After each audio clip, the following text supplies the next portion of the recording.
Okay student, तो अब हम लोग अगला आ जाते हैं प्रश्नावली 3.2। इसके पहले 3.1 हम लोगों ने पढ़ चुका था। अब प्रश्नावली 3.1 में आ जाते हैं। पहला प्रश्न, मान ज्ञात करना है 16 का घात 1/2।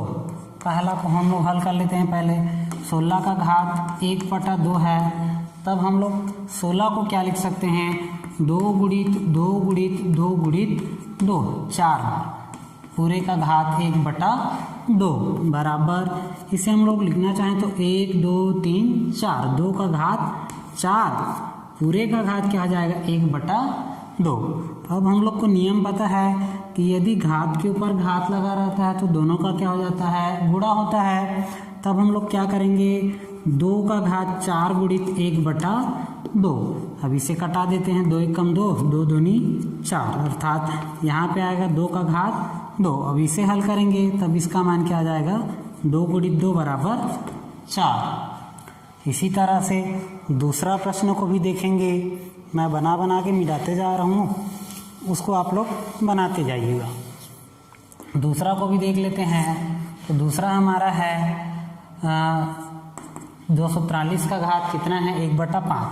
इसे हम लोग इस प्रकार से निकाल सकते हैं, अभाज्य गुणनखंड विधि से हम लोग निकाल सकते हैं। 3 8 24, 3 1 3, फिर 3 से करेंगे तो 3 दूनी 6, 2 बचेगा और ये 1 21 हो गया, तो 3 7 21, फिर 3 से 3 9 27, फिर 3 से 3 3 9, फिर 3 1। इस प्रकार से हम लोग को निकाल के देखना है।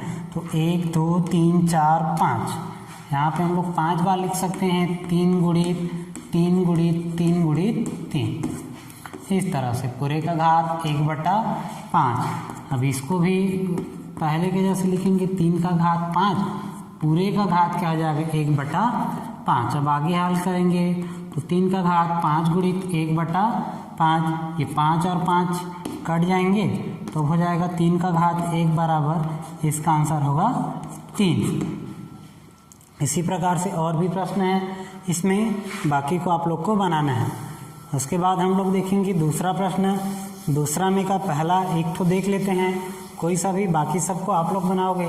तो उसमें लिखा हुआ है पहला हमारा 23 का घात 1/2 गुणित 23 का घात 3/2।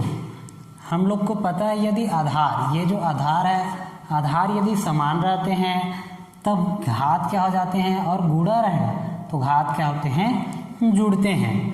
तो यहाँ पे हम लोग लिखेंगे 23 का घात 1/2 धन 3/2। यदि यहाँ पे भाग का चिन्ह रहता तो यहाँ का जो चिन्ह धन है वो क्या हो जाता, माइनस हो जाता। अब यहाँ लिखेंगे 23 का घात, ये नीचे वाला समान है तो 1 तो लिख सकते हैं, यहाँ लिख सकते हैं 1 धन 3 बराबर, ये हो जाएगा 23 का घात 4/2। इसको कटाएंगे बराबर ये होगा 23 का घात 2। अब इसको 23 को 2 बार गुणा लिखेंगे, 23 गुणित 23, इसका उत्तर कितना होता है, इसे हम लोग को लिखना है। तो 23 का होता है 529। अब उसके बाद आगे देखते हैं, तीसरा का आगे बढ़ जाते हैं। तीसरा का एक प्रश्न देख लेते हैं हम लोग। पहला वाला प्रश्न, तो पहला वाला प्रश्न हमारा क्या है, उसमें 625/81 का घात क्या है, 3/4 है। तो यहाँ पर लिखेंगे 625/81 का घात 4/3 भागित 625/81 का घात 2/3। अब यहाँ पे क्या है, भाग है, और ये जो पुस्तक में है ये आधार मान सकते हैं। आधार हमारा समान है, मतलब घात क्या होगा, घटेगा। तब आगे हम लोग लिखेंगे 625/81 पूरे का घात हो जाएगा ये 4/3 ऋण 2/3। आगे हल करेंगे तो ये होगा 625/81 पूरे का घात, यहाँ पे होगा 4 ऋण 2/3 लिखेंगे, आधार समान है नीचे का, तो यहाँ पे हम लोग लिख सकते हैं 625/81 पूरे का घात यह हो जाएगा 2/3। अब आगे हम लोग को देखना है ये जो 625 और ये 81, इसे हम लोग क्या लिख सकते हैं? तो 625 को लिख सकते हैं हम लोग 5 गुणित 5 गुणित 5 गुणित 5, 4 बार लिख सकते हैं। 81 को हम लोग लिखेंगे 4 बार 3 गुणित 3 गुणित 3, पूरे का घात ये हो जाएगा हमारा 2/3। अब इसे हम लोग लिखना चाहें तो 5/3 का घात क्या लिख सकते हैं? यहाँ पे 4 है, मतलब 4 लिखेंगे। इसका ये भी 4 बार है, ये भी 4 बार है, पूरे का घात ये हो जाएगा हमारा, इसमें बड़ा घात कर देंगे, ये बड़ा कोष्टक का घात हो जाएगा 2/3। अब आगे हल करेंगे तो 5/3 का घात 4 गुणित 2/3। अब आगे हल करते हैं, तब इसका मान होगा हमारा 5/3 का घात ये हो जाएगा 8/3। ये हो गया हमारा आंसर।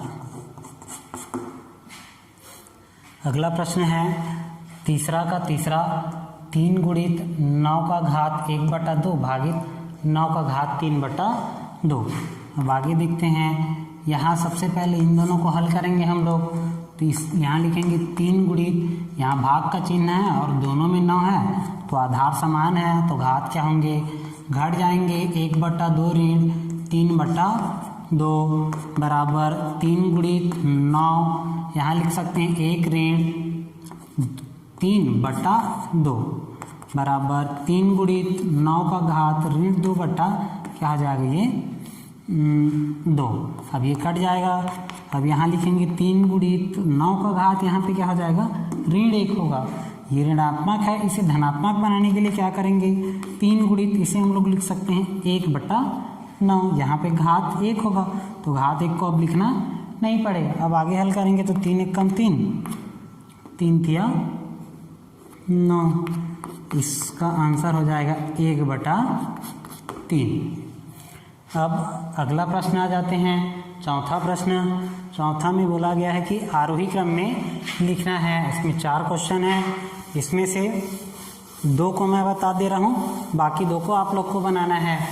तो पहला प्रश्न हमारा है, इसमें करणी 81 और घनमूल 64 और करणी में घात 9, करणी के अंदर में है 512। तो सबसे पहले एक एक को हल करते जाएंगे। तो करणी 81 को हम लोग क्या लिख सकते हैं? तो करणी 81 को हम लोग 3 गुणित 3 गुणित 3 गुणित 3, 4 बार लिख सकते हैं।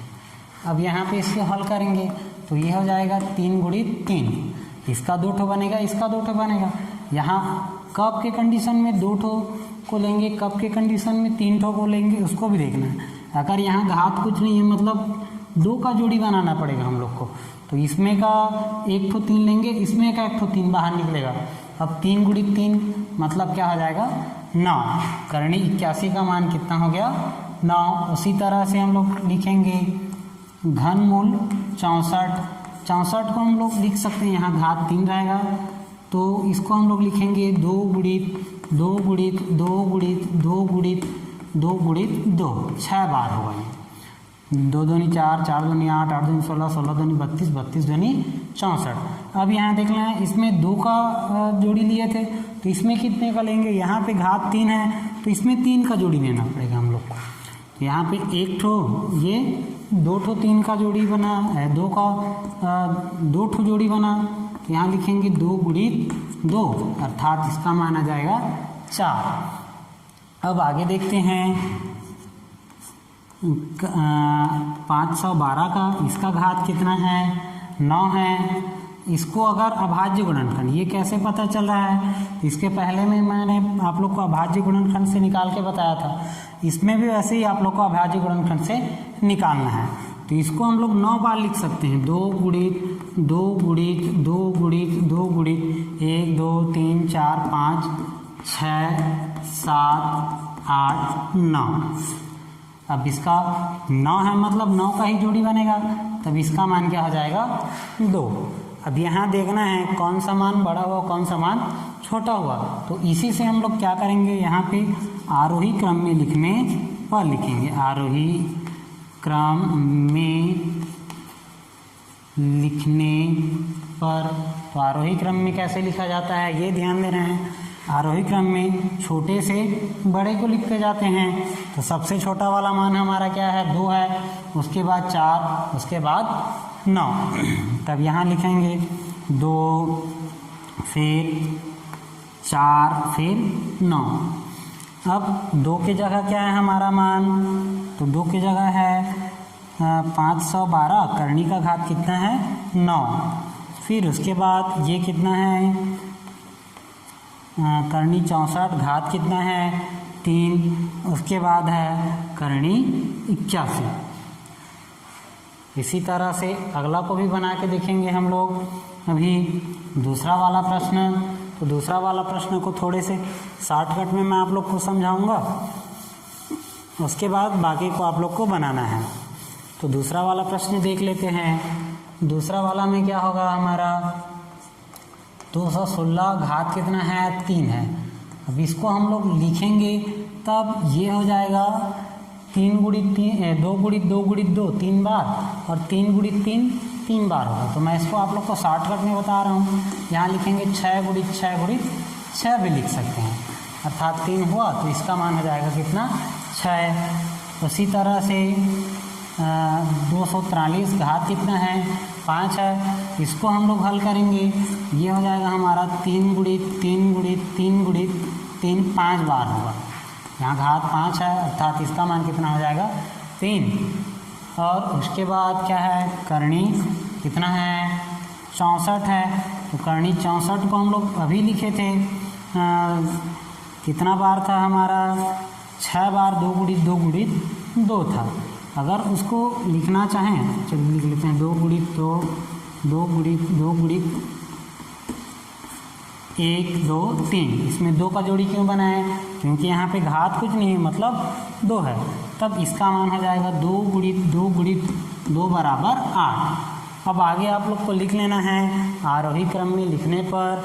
आरोही क्रम में लिखेंगे मतलब छोटे से बड़े, पहले इसको फिर इसको उसके बाद इसको, फिर इसका मान क्या क्या है उसको लिखना है और आगे आप लोग को बनाना है। धन्यवाद।